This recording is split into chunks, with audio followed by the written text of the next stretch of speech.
پیارے پیغمبر نبی علیہ الصلوۃ والسلام آرام فرما ہے جنگ یرموک سے واپسی کے موقع پر، جنگ یرموک سے واپسی کے موقع پہ آرام فرما ہے۔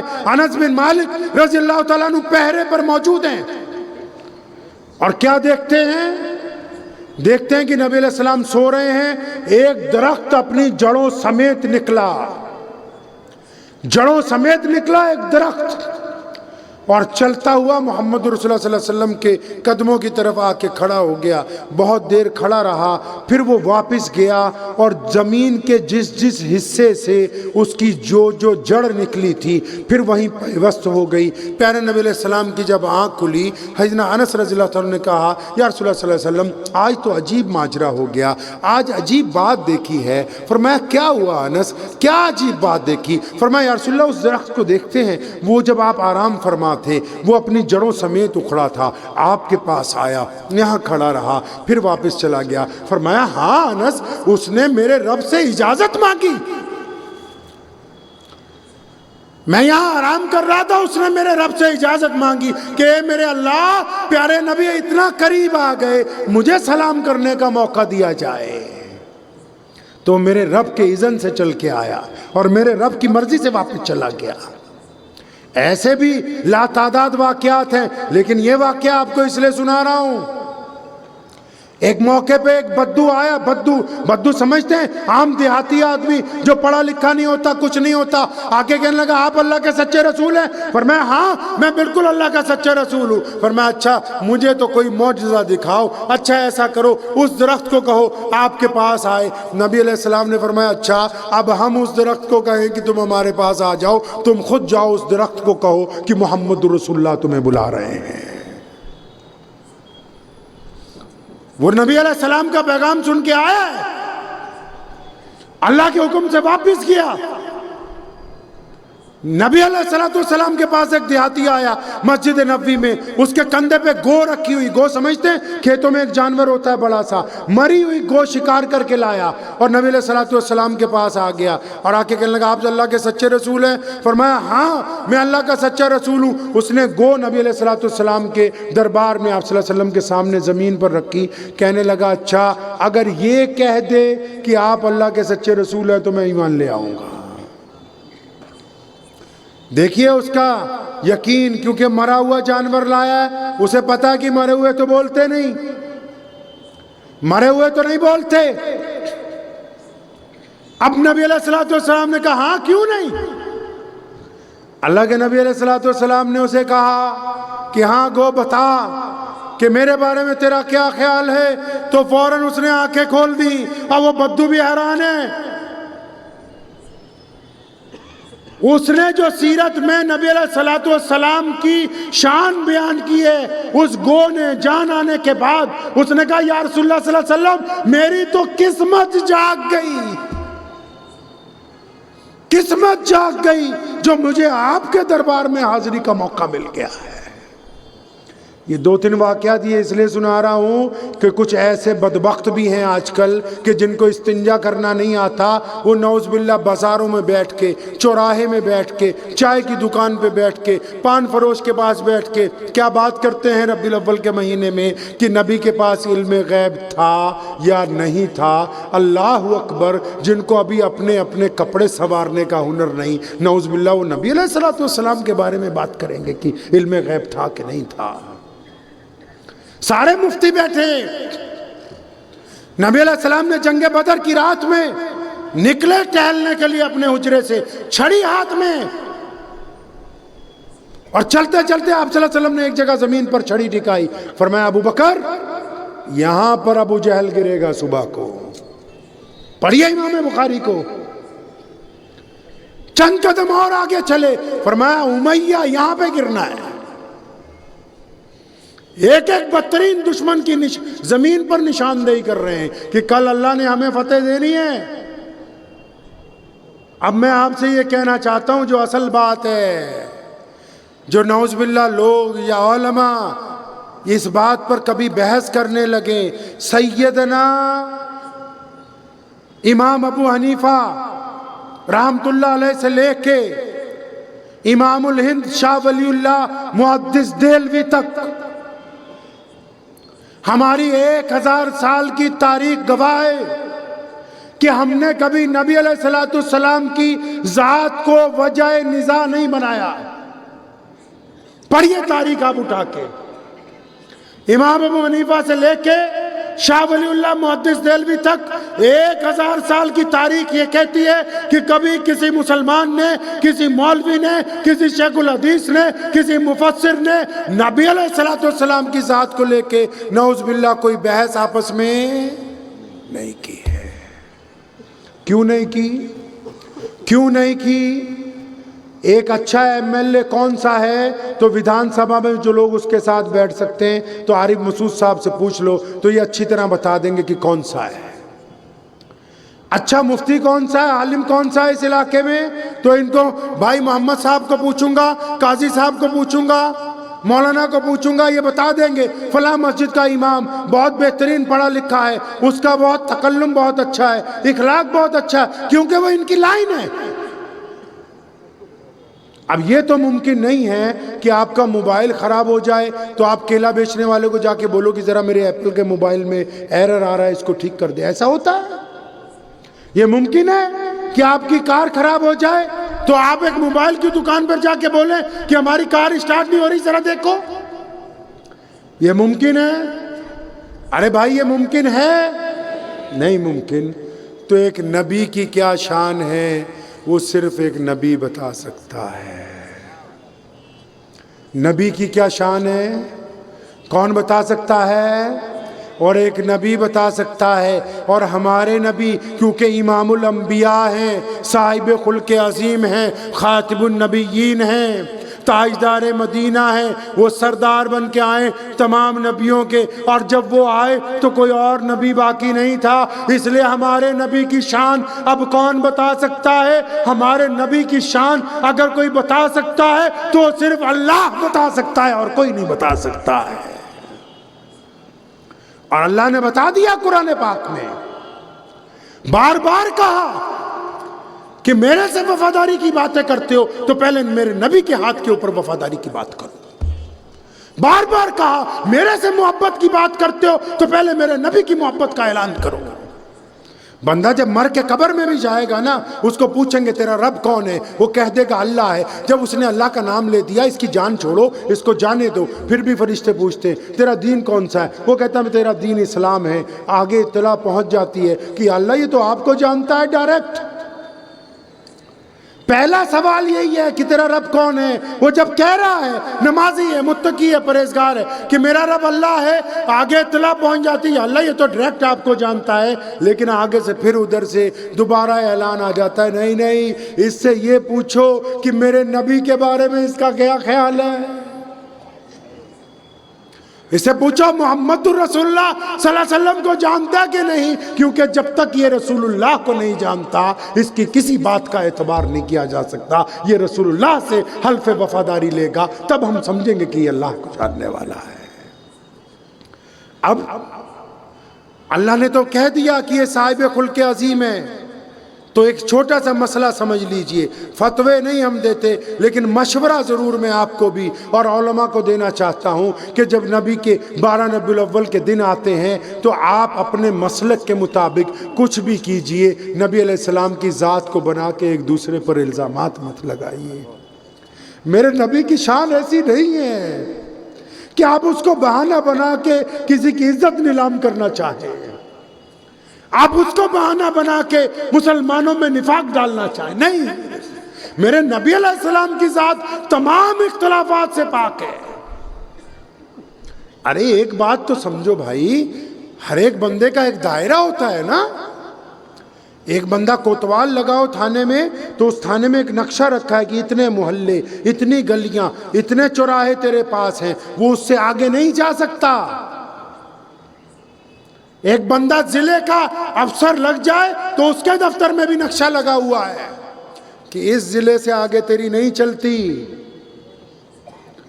دائرہ ہے نا، ہر ایک بندے کا ایک دائرہ ہے، ہر ایک بندے کی ایک حیثیت ہے، ہر ایک بندے کی اوقات ہے۔ کچھ باتیں تو ہماری اوقات سے اوپر کی ہیں کہ نہیں ہیں؟ ارے ہماری اوقات سے اوپر کی باتیں ہیں کہ نہیں؟ جہاں ہمارا معیار ہی نہیں پہنچا، ہمیں اندازہ ہی نہیں. اور جب ہم اس مسئلے پہ بحث کریں گے دل کی تختی پہ لکھ جائیے کہ دونوں میں سے ایک ایمان سے خارج ہو جائے گا، کیونکہ میرے اللہ کو تمام باتوں پہ غصہ نہیں آتا. اگر کوئی اس کے نبی کی شان میں بے ادبی کر دے تو میرے رب کو وہ بندہ پسند نہیں ہے. اب وہ چاہے مسلمان منافق ہو، چاہے وہ کوئی اور ہو، اللہ کریم کو وہ بندہ پسند نہیں ہے. تو اس بات کو سمجھ لیں کہ نبی علیہ السلام کی ذات کو وجہ نزاع کبھی نہیں بنائیں گے. صحابہ کا یہ دستور تھا، قرون اولیٰ کے مسلمانوں کا ایک دستور تھا. آج بھی اہل عرب اور یورپ کے مسلمان اس بات کو لے کے چلتے ہیں. قرآن میں اللہ نے کہا نا اپنی آواز میرے نبی کی آوازوں سے دھیمی کر لو. اب نبی تو ہمارے درمیان موجود نہیں ہے. اب مسلمان کیا کرتے ہیں پوری دنیا کے، ہمیں چھوڑ کے، ہم اس کوالٹی میں ابھی نہیں آئے. جب دو گروہ لڑتے ہیں آپس میں، جب مسلمانوں کے دو فرد آپس میں کوئی بحث ہیں تو تیسرا بندہ وہاں پہنچ جاتا ہے اور زور سے کھڑا ہو کے کہتا ہے صلو علی النبی، کہ میرے نبی پر درود بھیجو. دونوں لڑنے والے پیچھے ہٹ جاتے ہیں. کوئی بیچ میں کھڑا ہو کے کہہ دیتا ہے صلی اللہ علیہ وسلم، لڑنے والے پیچھے. لڑائی ختم کیوں؟ ارے جہاں نبی پر درود بھیج دیا گیا اب وہاں بحث کرنے کی کوئی گنجائش نہیں رہی ہے. تو نبی علیہ الصلوۃ والسلام کی جو اعلیٰ کردار کی زندگی ہے، کیا اس کو بھی ہم اپنائیں گے کہ نہیں اپنائیں گے انشاءاللہ؟ ارے بولیے اپنائیں گے کہ نہیں اپنائیں گے؟ اپنانے کے لیے تیار ہیں انشاءاللہ. تو میں نے آپ سے فتویٰ پوچھا تھا کہ وہ پاجامہ ٹکنوں سے اونچا کر دے تو آپ نے کہا جنت میں چلے جائیں گے، اور میں نے کہا نیچا کر دیں تو آپ نے کیا کہا؟ کیا؟ تو عارف بھائی جب میں چھوٹا تھا مدرسے میں پڑھنے گیا، پہلے تو 10ویں تک اسکول میں پڑھتے رہے، تو جب مدرسے میں پڑھنے گیا تو پاجامہ اتفاقاً ٹکنوں سے نیچا تھا. تو مجھے 2-3 مولویوں نے ٹوکا تو انہوں نے کہا کہ بھیا اس کو اونچا کر لے تو جہنم میں جائے گا. تو ان کی بات درست لگی مجھے تو، لیکن انہوں نے مجھے راز کی بات بھی بتائی کہ اگر یہ اونچا رہے گا تو آپ جنت میں جاؤ گے. اب میرے والد مولانا حبیب الرحمن ثانی لدھیانوی رحمۃ اللہ علیہ عالم تھے، بڑے متقی پرہیزگار تھے. ہم نے صرف ان میں جو اعلیٰ ترین بات یہ دیکھی وہ سب سے اعلیٰ یہ تھی کہ کوئی کام بغیر سنت کے عمل میں نہیں لایا گیا. کوئی ناراض ہو جائے، کوئی راضی ہو جائے، لیکن کام جو ہو رسول اللہ کی سنت کے مطابق. ان کے والد حضرت مولانا مفتی محمد احمد لدھیانوی رحمۃ اللہ علیہ اپنے دور کے جید علماء میں سے پنجاب میں پہلی بند پڑی مساجد کو کھلوانے والے وہ ہیں. ان کے والد رئیس الاحرار مولانا حبیب الرحمن لدھیانوی ختم نبوت کے لیے قادیان میں سب سے پہلا اجتماع، اور پھر ملک کی آزادی کے لیے جب انگریز نے کہا کہ ہندو پانی اسٹیشنوں پر ہندو پیئے، مسلمان پانی مسلمان مٹکوں میں سے پیئے، تو مولانا حبیب الرحمن لدھیانوی وہ پہلی شخصیت ہے جس نے ان مٹکوں کو توڑا اور یہ کہا کہ ہم ایک ہی پانی پیئیں گے تو یہ دیش آزاد ہوگا.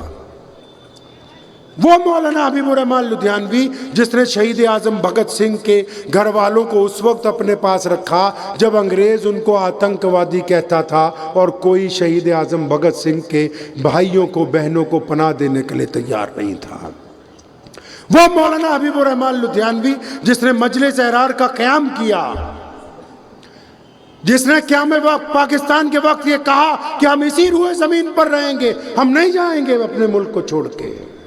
تو ان کے والد مولانا زکریا صاحب لدھیانوی رحمۃ اللہ علیہ مفسر قرآن تھے. پھر ان کے والد حضرت مولانا شاہ محمد صاحب لدھیانوی رحمۃ اللہ علیہ فتنہ قادیانیت کے خلاف 1884 میں پہلا فتویٰ مرزا غلام قادیانی کے خلاف دیا، اور پھر پورے ملک میں جب انگریز کی حکومت تھی لوگ بولتے نہیں تو اس فتنے کے خلاف لوگوں کو اس بات سے آگاہ کیا کہ ہمارے اگر کوئی رہنما ہے، ہمارا کوئی خاتم النبیین ہے تو صرف محمد رسول اللہ ہے. پھر ان کے والد میرے جد امجد مولانا شاہ عبد القادر صاحب لدھیانوی رحمۃ اللہ علیہ 1857 کی جنگ آزادی لڑی، شہادتیں حاصل کی، دلی تک پہنچے اور ملک کی آزادی کا پہلا فتویٰ مولانا فضل خیر آبادی کے ساتھ وہاں پر دیا. مسجد فتح پوری کے سین میں وہ قبر موجود ہے آج بھی. یہ واقعہ اتنا لمبا اس لیے سنا دیا بیچ میں نے کہ جب اس نے مجھے کہا کہ جو بندہ نسل در نسل مولوی چلا ہوا آ رہا ہے نا، جب اس نے مجھے کہا کہ پاجامہ اونچا کرو جنت ملے گی، تو میں نے گھر جاتے ہی اپنے ابا کو ٹوکا. میں کہا ایک بات میں تو آپ ہم سے مذاق کرتے رہے. تو کہنے لگے بیٹا کس بات میں؟ میں کہا آپ تو کہتے تھے کہ امی کے پیروں کے نیچے جنت ہے. یہ انہوں نے بتایا کہ وہ تو ٹخنوں میں پھنسی ہوئی ہے. آپ تو کہتے تھے ماں کے پیروں کے نیچے جنت. یہ تو ان مفتیوں نے بتایا جو سارا دن مسجدوں میں چوراہوں میں کھڑے ہوئے فتویٰ دے رہے ہیں کہ بھیا تم جہنم میں چلے جاؤ گے. اب بخاری، امام بخاری کو دیکھتے ہیں، بات بالکل درست ہے، حق ہے. یہ میرے پیارے نبی علیہ السلام نے کہا ہے کہ جس کا پاجامہ ٹخنوں سے نیچا ہوگا وہ جہنم میں جائے گا. لیکن آپ اتنے لوگ بیٹھے ہیں، ہم ہزاروں لوگ یہاں پر آج موجود ہیں، نبی علیہ السلام کی نسبت سے موجود ہیں، اور تو کوئی بات نہیں ہے یہ. لیکن اس میں راز کیا پھنسا ہوا ہے؟ اب اگر میں پوچھنے جاؤں گا نا تو ایک دوسرے کی طرف دیکھنے لگیں گے بھی کون بتائے. تو لیکن آپ فکر نہ کیجئے، سارے ہی آپ جیسے سنیں. سیدنا ابوبکر صدیق رضی اللہ تعالیٰ عنہ دوڑے دوڑے گئے تھے، اعلان ہوا تھا مسجد نبوی سے اپنے پاجامے، چادریں، لنگیاں اونچی کر لو، آج کے بعد نیچی نہیں ہونی چاہیے. نبی علیہ السلام کی خدمت میں گئے، یا رسول اللہ میں نے اونچی کر لی لیکن بعض اوقات ڈھلک جاتی، تھوڑے ہیلدی تھے، یا رسول اللہ ڈھلک جاتی ہے، کوئی گناہ تو نہیں ہوگا؟ وہ فرمایا ابوبکر نہیں، یہ اس لیے نہیں کہا، یہ پاجامہ ٹخنوں سے اس لیے اونچا اٹھوایا ہے کہ یہ جو لوگ، جو میری امت کے لوگ ہیں، یہ جب سڑک پہ چلتے ہیں پاجامہ نیچا کر کے، چادر نیچی کر کے، ان کی چال میں فرعونیت آ جاتی ہے، تکبر آ جاتا ہے. یہ غریب کے سلام کا جواب نہیں دیتے، یہ ماں باپ سے ادب سے پیش نہیں آتے، یہ بیوی سے محبت نہیں کرتے، یہ بچوں پر ظلم کرتے ہیں، یہ راہگیروں کے سلام کا جواب دینا ضروری نہیں سمجھتے. ہم نے یہ کپڑا اونچا کروا دیا تاکہ ان کی گردن جھک جائے، ان میں عاجزی آ جائے. اب مسئلہ سمجھو کہ مسئلہ ہے کیا. ایک میرے جیسا بندہ ہو، پاجامہ ٹخنوں سے اونچا ہو، سر پہ پگڑی باندھ رکھی ہو، بہترین داڑھی رکھی ہو، اور پورا مولوی اور پورا دیندار بنا ہو، چلے بھی لگائے ہو، یا سنی مسلمان ہو، جاتا بھی ہو اجمیر شریف اور اپنے آپ کو دیندار بھی کہتا ہو، دعوت کا کام بھی کرتا ہو، ہر ایک طرح کی دینداری کرتا ہو، لیکن جب نماز پڑھنے جاتا ہے اپنے باپ کو سلام کر کے نہیں جاتا گھر میں سے. پاجامہ ٹخنوں سے اونچا ہے لیکن ماں باپ سے بدتمیزی کرتا ہے، اپنی بیوی کے چہرے پہ تھپڑ مارتا ہے، اپنے بچوں کو گالی دیتا ہے، اپنے پڑوسیوں پر ظلم کرتا ہے، غریب کے سلام کا جواب نہیں دیتا، راہگیر کو رستہ نہیں بتاتا، رستے میں پڑی ہوئی چیز کو اٹھا کے ایک طرف نہیں کرتا. تو پھر میاں صاحب اس پاجامے کو ٹخنوں کی بجائے اگر گھٹنوں پہ بھی کر لو گے تو اسلام کو آپ سے کوئی لینا دینا نہیں ہے. اگر آپ نے اسلام کی روح کو قتل کر دیا ہے تو پھر شریعت کو آپ سے کوئی مطلب نہیں. ہم نماز پڑھنے جا رہے ہیں مسجد میں، کتنی مسجدیں یہاں تو ماشاءاللہ قدم قدم پہ مسجدیں. میں نے پہلے آپ سے پوچھا کہ آپ کی مسجد میں اصحاب صفہ کا وہ چبوترا کہاں ہے؟ بتاؤ تو صحیح مسلمانوں. یہ جو عورتیں، یہ بوڑھیاں، یہ تمہاری بیویاں، کسی کے بہن، یہ جو لوگ سود لینے کے لیے جا رہے ہیں، زکوٰۃ دینے والے کہاں ہیں وہ لوگ جو جا کے پوچھتے نہیں مفتیوں سے، علماء سے کہ ہم نے زکوٰۃ دینی ہے؟ پیارے پیغمبر علیہ السلام زکوٰۃ کس طرح دیتے تھے؟ نبی علیہ السلام کا کیا طریقہ ہے؟ وہ کیا چاہتے ہیں بتاؤ تو صحیح، کچھ ہمیں کچھ کہو تو صحیح. نہیں، ہم اس لیے نہیں پوچھنے جاتے بھائی کیونکہ ہم تو خود مفتی بنے ہوئے ہیں. بولے اگر بچہ بیمار ہو جائے تو MBBS ڈاکٹر سے دوائی چاہیے. گاڑی کیونکہ 25 لاکھ کی خریدی ہے، یہ خراب ہو جائے گی تو ایجنسی میں ٹھیک ہونے جائے گی. موبائل کیونکہ 1.25 لاکھ کا ہے، اس میں خرابی آ گئی تو یہ پھر کسٹمر کیئر والوں کے پاس جائے گا، کسی عام دکاندار سے ہم کھلوائیں گے نہیں. اور جب دین سمجھنا ہے، ڈاکٹر صاحب بھی فتویٰ دے رہے ہیں، انجینئر صاحب بھی فتویٰ دے رہے ہیں، ریڑھی والا بھی فتویٰ دے رہا ہے، پان بیچنے والا بھی فتویٰ دے رہا ہے، چائے فروش بھی فتویٰ دے رہا ہے، جو محلے میں پریس کر رہا ہے وہ بھی فتویٰ دے رہا ہے۔ اللہ اکبر! دین کے علاوہ ساری چیزیں کوالٹی کی چاہیے اور دین آپ کو کوالٹی کا نہیں چاہیے۔ حیرت کی بات۔ ایک صاحب مجھے پوچھنے لگے کہ ہمیں پہلے یہ بات پتہ نہیں لگی، ہمارے ہاں کہاوت ہے پورے دیش میں، آپ تو اچھی طرح جانتی ہوگے، آپ کے تو چائے بھی ماشاءاللہ کئی طرح کی ملتی ہے۔ کئی لوگ تو اس لیے نہیں مخالفت کرتے کہ اگر ان کو کہہ دیں گے چودھری صاحب ساری رات مت جاگو، اپنے گھر میں اپنے ماں باپ کے پاس رہو، اپنی بیویوں کا حق ادا کرو، یہ جو تم نے طریقہ اختیار کیا یہ محمد رسول اللہ کے طریقے سے میل نہیں کھاتا۔ اب اگر کہیں گے مسجدوں میں سارے مولوی تو آدھے چودھری کہیں گے نہیں یار امام بدلنا پڑے گا۔ اب دین کوالٹی کا کیوں نہیں مل رہا؟ دین کوالٹی کا کیوں نہیں مل رہا؟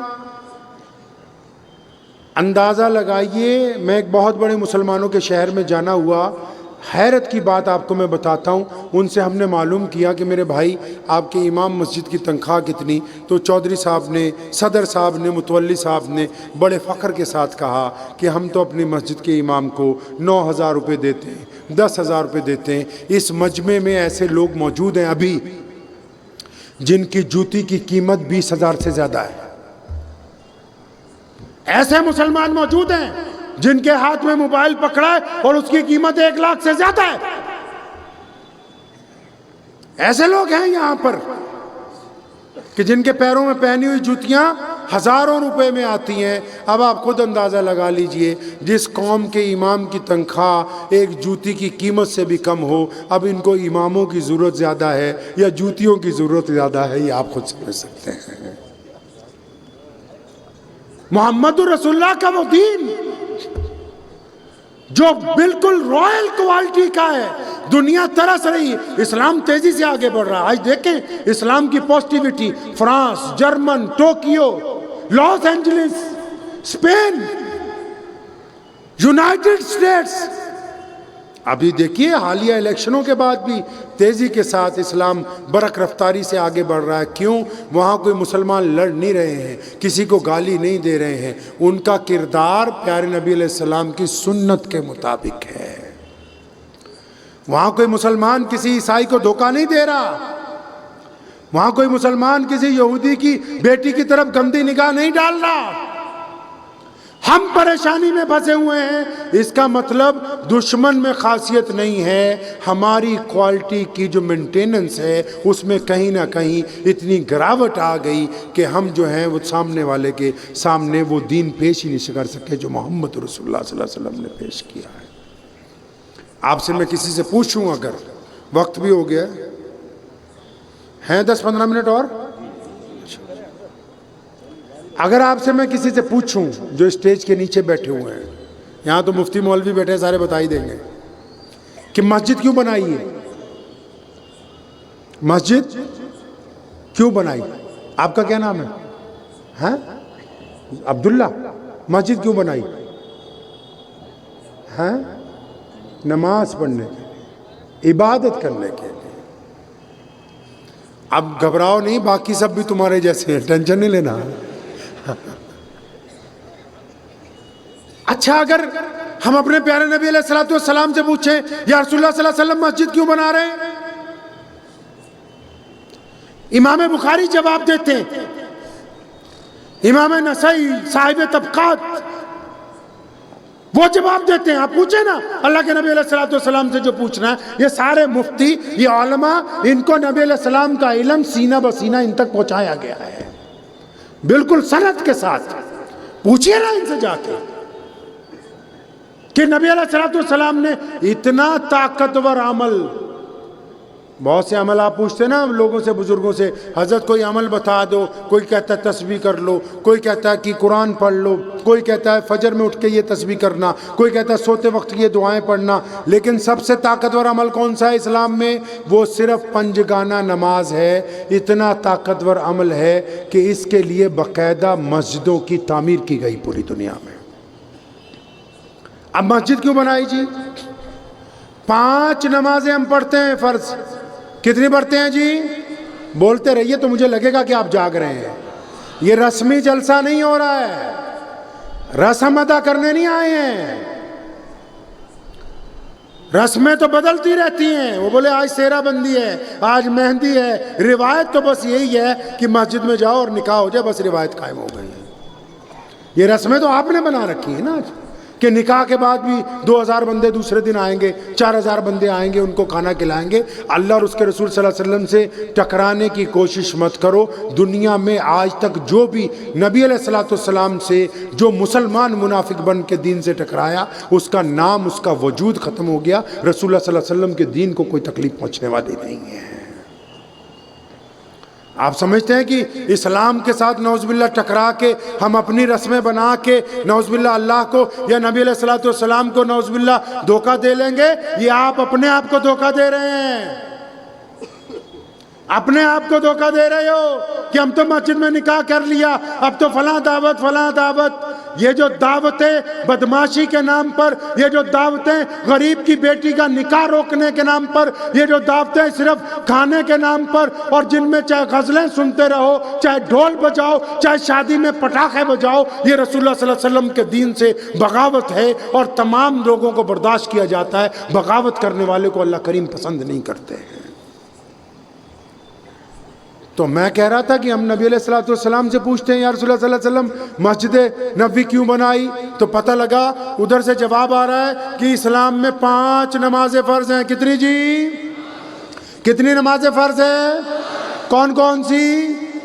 فجر، ظہر، عصر، مغرب، عشاء۔ لیکن ان 5 نمازوں سے بڑی ایک نماز ہے، ایک 5 نمازوں سے طاقتور ایک اور نماز ہے جو پڑھنے کے لیے مسجد جانے کی ضرورت، اور بولو مسجد جانے کی ضرورت، اور جس نماز کی اذان دینے کی ضرورت، جس نماز کے لیے امام کی ضرورت، اس نماز کو تہجد کی نماز کہتے ہیں۔ وہ دل میں ہوتی ہے اذان، اور اس کے لیے امام بھی نہیں چاہیے، مسجد بھی نہیں چاہیے۔ لیکن یہ 5 نمازوں کے لیے کتنا بڑا جگاڑ کیا دیکھو، قدم قدم پہ مسجدیں بنائی، قدم قدم پر۔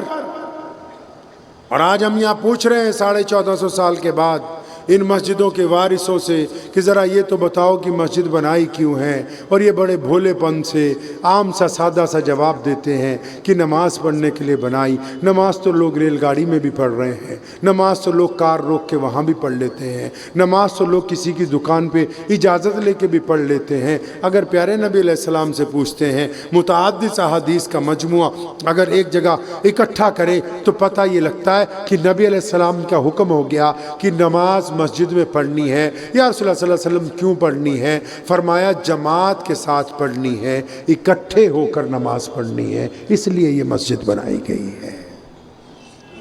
نماز تو گھر میں بھی ہو رہی تھی، مسجد کیوں بنائی؟ تاکہ اکٹھے ہو کے نماز پڑھنی ہے۔